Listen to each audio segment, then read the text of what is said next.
Olá, bom dia! Tudo bem com você? Vamos para a nossa meditação de hoje? 18º dia da nossa leitura. E o tema de hoje diz: Tendo uma vida em comum. Cada um de vocês faz parte do corpo de Cristo e vocês foram escolhidos para viver juntos em paz. Colossenses 3,15. Como é bom e agradável que o povo de Deus viva unido como se fossem irmãos. Salmo 133, 1. A vida foi feita para ser compartilhada. Deus deseja que experimentemos uma vida em comum. A Bíblia chama comunhão, essa experiência compartilhada. Hoje em dia, entretanto, essa palavra perdeu grande parte do seu significado bíblico, a ponto de comunhão ou confraternização quase sempre se tratar de uma conversa casual, alguma atividade social, comida ou diversão. A pergunta, de qual igreja você participa? Significa, qual igreja você frequenta?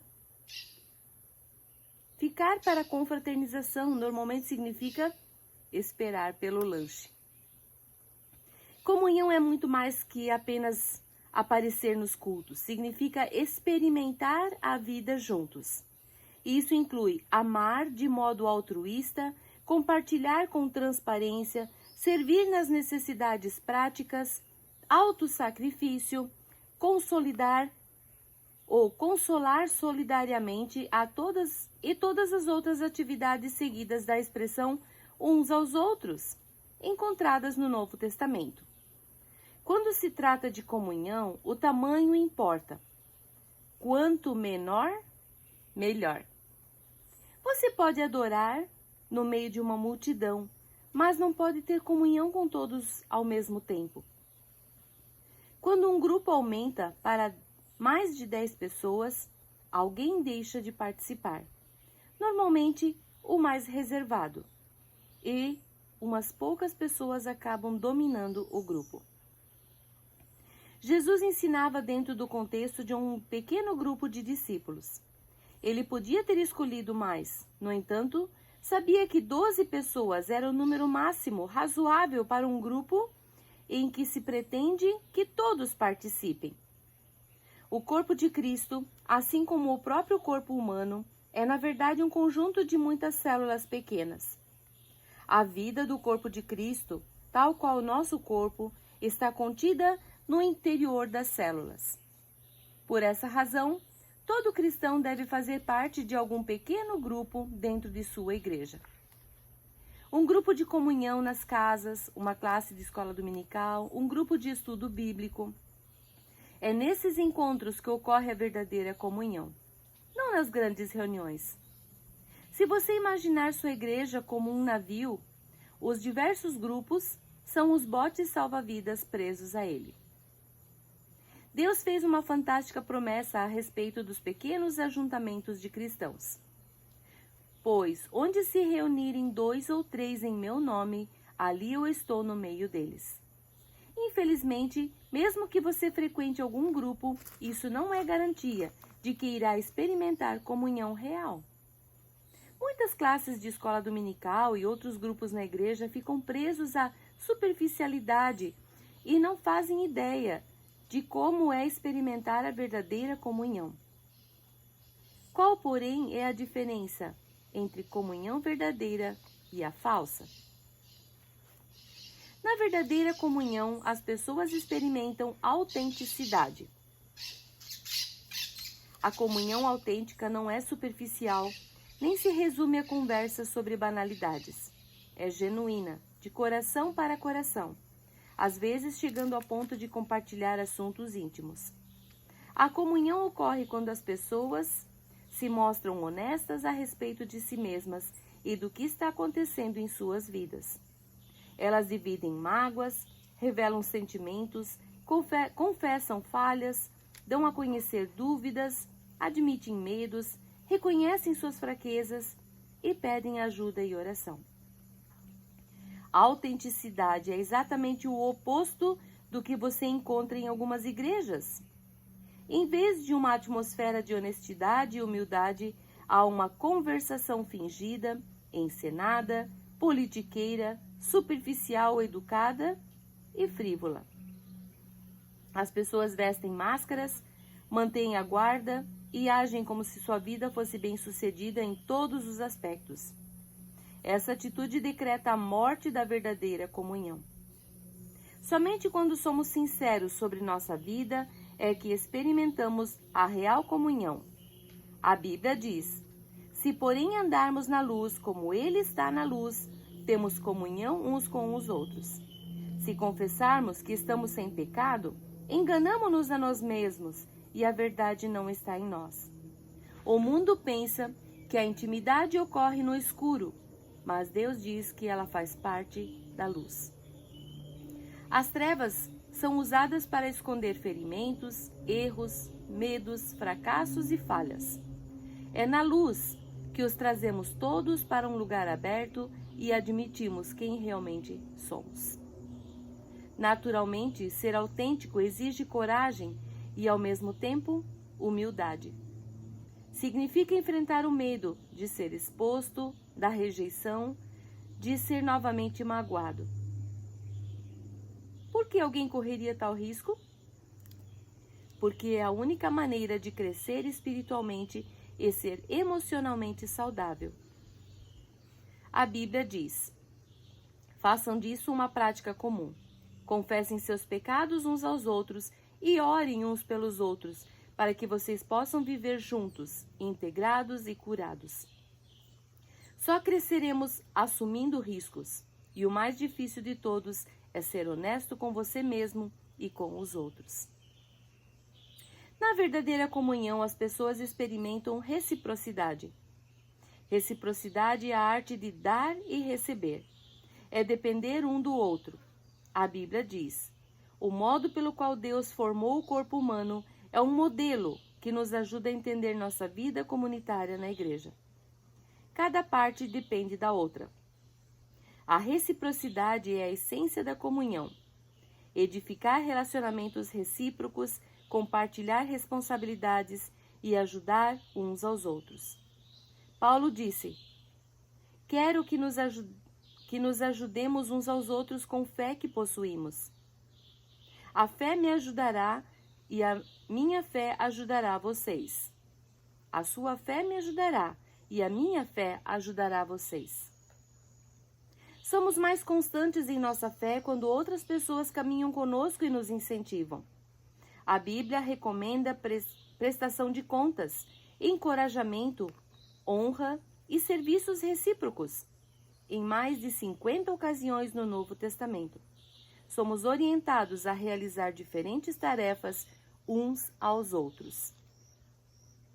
A Bíblia diz: esforcemo-nos em promover tudo quanto conduz à paz e à edificação mútua. Você não é responsável por todo o corpo de Cristo, mas tem responsabilidades para com eles. Deus espera que você seja tudo o que puder para ajudá-los. Na verdadeira comunhão, as pessoas experimentam compaixão. Compaixão não é dar um conselho ou oferecer uma ajuda eventual. É penetrar e compartilhar a dor dos outros. A compaixão diz: compreendo o que você está passando e o que você sente não é estranho nem absurdo. Alguns chamam isso de empatia, mas a Bíblia chama de compaixão. A Bíblia diz: como povo santo, sejam compassivos, bondosos, humildes, mansos e pacientes. A compaixão satisfaz duas necessidades fundamentais do ser humano: a de ser compreendido e a de ter seus sentimentos respeitados. Compreender e respeitar o sentimento de alguém abre caminho para a comunhão. O problema é que estamos quase sempre tão ansiosos por corrigir situações que não temos tempo de sentir compaixão. Ou então estamos preocupados com nossas mágoas. A autopiedade esgota completamente a compaixão pelas outras pessoas. Há diferentes níveis de comunhão. cada um adequado a um momento diferente. Identificamos os níveis mais básicos de comunhão: comunhão em partilhar e a comunhão no estudo da palavra de Deus juntos. Num nível mais profundo, temos a comunhão no serviço, presente na ação conjunta, em viagens missionárias ou em obras de caridade.